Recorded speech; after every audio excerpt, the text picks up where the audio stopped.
खुलुमबाय आं स्टुडेन्ट सनाराम सियारि जायफोर बिथांमोना मोसानाय आयदायाव बाहागो लानो थाखाय जोबोद गोसो बै बिथांमोननि थाखाय मोनसे जोबोद मोजां खौरां फोसावना होनो सानदों।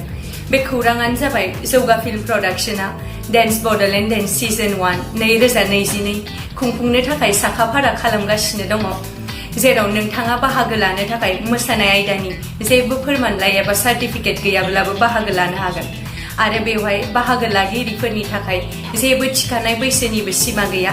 थामहिनबा बयबो बाहागो लानो हागोन, नाथाय अडिशनाव बाहागो लानायनि मुङाव नोंथांमोना रेजिस्ट्रेशन आरो प्रसेसिं फीनि थाखायल' होनांगोन साफायाव 500 रां।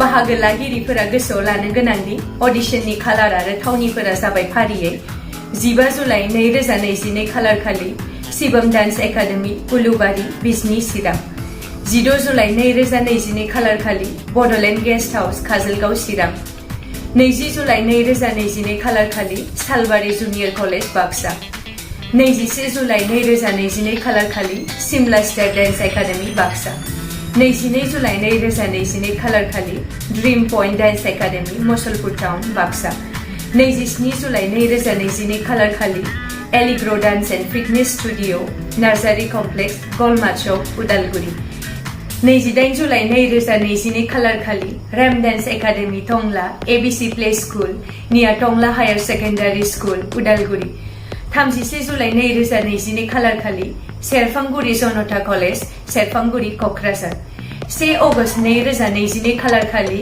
इनिगमा dance academy Gossaigaon press club near Gossaigaon post office Kokrajhar आरो 2 अगस्ट 2022 खालार खालि art and motion dance studio near Madan Mohan medical JD road Kokrajhar. मख'नो गोनांदि जायफोर मोसागिरिया साबसिनै बादायनानै ग्रेन्ड फिनालेसिम सौहैनो हानानै सेथि, नैथि आरो थामथि हिसाबै सायख'जागोन बै बिथांमोननो फारियै 30,000 नोगोद रां ट्रफी लोगोसे फोरमान बिलाइ, 20,000 नोगोद रां ट्रफी लोगोसे फोरमान बिलाइ आरो 10,000 नोगोद रां ट्रफी लोगोसे फोरमान बिलाइ गथायनाय जागोन। अब्लालाय मानोथो बेबायदि सनानि खाबुखौ ओरैनो हगार हरनो? फैदो बिदिब्ला बयबो बाहागो लाफैदो। गाव गावनि मोसानाय आयदायाव थाखुमानाय रोंगौथिखौ दोनखुमाबाय थायालासे डेन्स बडलेण्ड डेन्स सिजन 1 2022 नि गेजेरजों दिन्थिफैदो आरो देरहासारनायनि मुं सोरजिदो।